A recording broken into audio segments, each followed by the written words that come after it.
আবেদনে মামলা হলো হাইকোর্টে। রক্তপাতহীন ভোটের আবেদনে জনস্বার্থ মামলা দায়ের। প্রধান বিচারপতির ডিভিশন বেঞ্চের দৃষ্টি আকর্ষণ, দ্রুত শুনানির আবেদনে ফের দৃষ্টি আকর্ষণের পরামর্শ। কথা বলবো অর্ণব আমাদের প্রতিনিধির সঙ্গে। অর্ণব, এই মামলার বিষয়বস্তু কি হলো আজ আদালতে?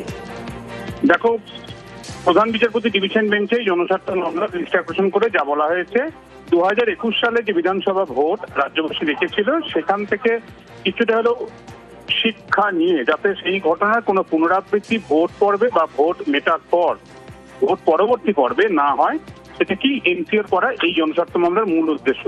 মামলাকারীদের আইনজীবী দীপায়ন বন্দ্যোপাধ্যায় তিনি জানাচ্ছেন যে যাতে কোনো রকম রক্ত না ঝরে বিধানসভা ভোটে, সেটাকে সুনিশ্চিত করা, পর্যাপ্ত পরিমাণে যাতে কেন্দ্রীয় আধা সামরিক বাহিনী স্পর্শকাতর অতি স্পর্শকাতর বুথে মোতায়েন থাকে, যাতে কোনোভাবেই হানাহানি বা হিংসা বা সেটা লিঙ্গ, বর্ণ বা জাতিগতভাবে কোনো সমস্যা তৈরি করতে না পারে, সেটাকেও সুনিশ্চিত করা এই মামলার অন্যতম কাজ।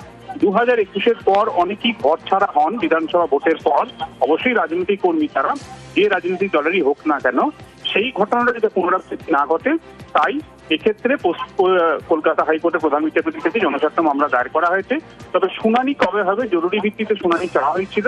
যেহেতু কালকে অর্থাৎ দোল বা এই ছুটি রয়েছে মামলা দায়েরের পর, সেক্ষেত্রে আগামী 5 তারিখ প্রধান বিচারপতির ডিভিশন বেঞ্চে দৃষ্টি আকর্ষণ করে জরুরি শুনানির আবেদন করাবে এবং প্রধান বিচারপতি যেমনটা জানাবেন, মূল বিষয় কোনোভাবেই যাতে রক্ত না ধরে বিধানসভা ভোটকে সামনে রেখে এটাকে সুনিশ্চিত করাই এই জনস্বার্থ মামলার মূল উদ্দেশ্য।